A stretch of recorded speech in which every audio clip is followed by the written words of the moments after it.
Max Verstappen takes pole for the sprint at Austin for a third consecutive year. Lando Norris lands his McLaren second, while championship leader Oscar Piastri had to settle down for third place. Seems like being the hunter is very much working for Max at Austin, and the repercussions seems to be giving Lando Norris the pace advantage. And as we expected, Ferrari are nowhere to be found. Two teams had bought upgrades to Austin. One of those teams is Mercedes. Mercedes has introduced a rear corner update, performance intended of course, and this is said to be an upgrade that is to improve the car's ability to maintain its rear tire temperatures, to improve thermal degradation actually. And the second team bringing upgrades is Haas. Haas has brought an extensive upgrade package to Austin, a completely new floor and some changes to the side parts inlet, hoping they could gain a bit of performance to out-qualify their rivals, maybe to score a bit more points to get P8 in the Constructors' Championship. Diving into FP1, FP1 was interesting. First of all, let's start with the special liveries. We have three liveries here: Williams, the McLaren and the Racing Bulls. I am a big fan of that Williams livery. Not sure of the McLaren. The McLaren was already a bit of a dum-dum, I would say. Now it's a bit worse, I would say, because the color combination, I'm not a big fan of it. If you are, that's fine, but I'm not a big fan of it. And the Racing Bulls, I mean, it looks like a tortoise to me. I'm not sure how you guys would feel, but that's what I feel. So that's the special liveries out of the way. At the start of FP1, this was hilarious from Hajar's side. Hajar was told that Bottas was pushing 2 behind and Bottas and Leclerc was 8 behind, and he was like, Hajar was like to his race engineer, stop with this Bottas thing. And actually we have a reaction from Valtteri here. Valtteri was picked up on camera by Formula 1 TV, and this was his reaction to the whole incident. This was a bit hilarious at the start of FP1. Then we had this red flag due to debris at turn 19. It was, I think, Lance Stroll's Aston Martin that ran over the curbs at turn 19, and a bit of debris, a bit of carbon fiber from his car fell off. And I think a red flag was a bit too much for this. Even the commentators were like, a VSC should do, because most cars were not on track. But anyway, there was a red flag interrupting the one and only practice session during a sprint weekend. A few minutes later, when the practice session resumed, Carlos Sainz was having issues. When I was riding on board with him, I heard a sound, and Sainz's engineer immediately told Sainz to back off and get into the pits. He told him to box. Seemed like a hefty gearbox issue, and that was Sainz's session over. Many drivers were suffering from strange locking around turn 11. Esteban Ocon was one of them. Both Ferraris had issues around turn 11. I'm not sure why, but Esteban was having this big issue around the turn 11 hairpin, and he was like, the brake stayed at 100% on his radio. I mean, he tried to brake, but the throttle was staying at 100%, so that's something that the team had to look into during FP1. With 15 minutes remaining in the session, Lewis Hamilton went top of the timing sheets with a 1:34.857. If you look at the telemetry, you can clearly see that in the telemetry graph, the Ferraris had higher top speed, meaning they were running the engines game again. I'm not sure why they do it, maybe to get a bit of Friday vibes, but this is not helping them at any sessions at all, which I'll talk about later in this video as well. During the final few minutes of the session, Charles Leclerc was going slowly around the track. He was saying on his radio that he was smelling some oil burning or something. And when we were on board, when we looked at his footage, I did hear a sound from maybe his gearbox. I'm not sure, but it seemed like his gearbox. Later on during the sprint qualifying session, we get to know it was a small niggle with his gearbox. Hopefully that was fixed with no penalties, as I'm aware of. At the end of FP1, it was Norris who was leading with a best lap of 1:33.294 set on the soft tires. Nico Hulkenberg actually was second with a 1:33.549, about 2.5 tenths behind Lando Norris. Oscar Piastri was third, Max Verstappen fifth. We know Red Bulls tend to run lower PU modes during free practice sessions, so that seemed to be a case.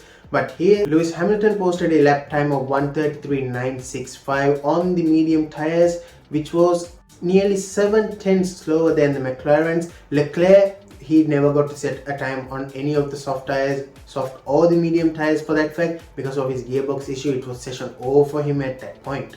Then getting into sprint qualifying, right out of the gate, it was a traffic paradise around this session. It's because 20 cars and we only have 8 minutes. So every car was trying to get track position, juggling for track position. They were on the fast lane, they were on the slow lane, trying to get their car into the fast lane. It was a traffic mayhem, I would say. But the first runs were underway. But at the end of SQ1, it was hectic. You can see from this onboard of Charles during the end of SQ1 how hectic was it with traffic around the last corner, I think turn 20s.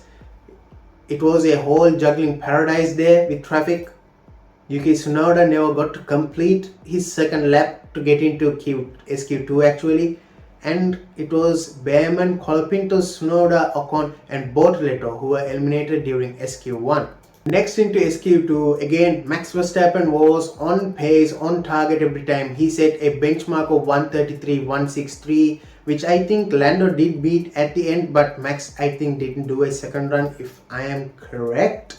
Everything was going into plan. It was a Ferrari chaotic session, SQ2, because if you guys watch the session, you would know either one of the Ferraris or both Ferraris were going to get eliminated unless both Leclerc and Hamilton pulled a lap out of their hats, out of their bags, and they did finally, where Charles ended up P8 and Lewis Hamilton P10. I think they just got lucky with Liam Lawson not having a lap on the board. He actually had a lap time deleted with track limits, so that I think played into Hamilton's hands. Hamilton was P10 on the cusp. He actually took up Kimi Antonelli out of SQ3. He didn't progress into SQ3, he was eliminated in SQ2 alongside Hadjar, Gasly, Stroll and Lawson.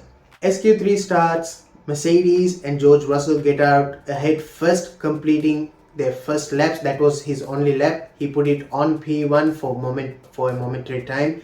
Then came out the Ferraris, the McLarens and the Red Bull of Max Verstappen.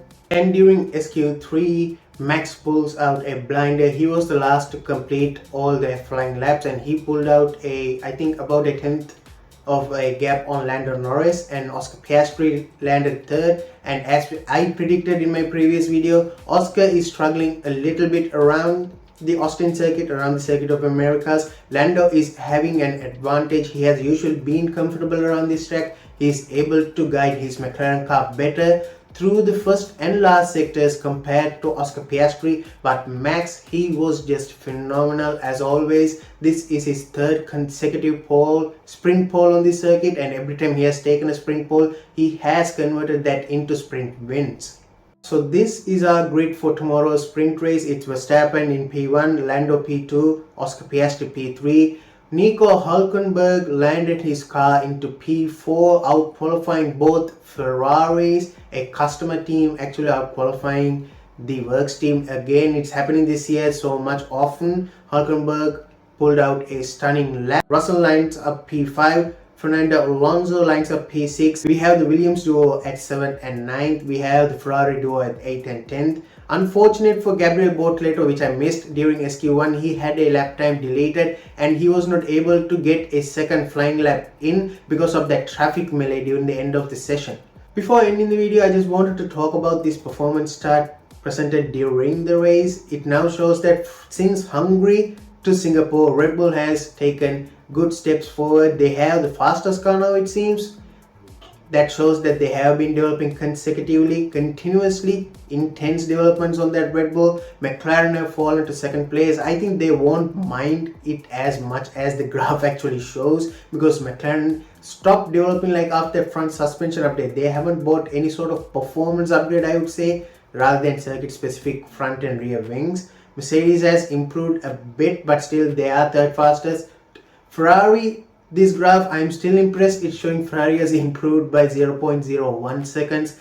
I'm not seeing that improvement on track. They were clearly 9/10 of Max Verstappen, and actually Hamilton was shocked to know that gap and he was like, where he lost all that time. So it was simply shocking from Ferrari. Maybe they messed up the setup between FP1 and sprint qualifying. I'm not sure what happened. Maybe they come alive in the race, but the sprint is not going to be much eventful, I'm sure, with the high degradation and the temperatures around the circuit, and with no pit stop offerings in between. I'm sure the sprint would be I would say a Max Verstappen controlled race. He will win that race, I'm sure, unless there is some position struggle during the first lap. I'm not sure what the Ferraris can do from P8 and P10, but I'm very much into your thoughts and perspectives in the comment section down below. Do you think Max Verstappen can win tomorrow's pole? And is this pole a defining moment in his championship comeback? Also, leave a like if you enjoyed, subscribe if you're new, take care, and I'll see you next time.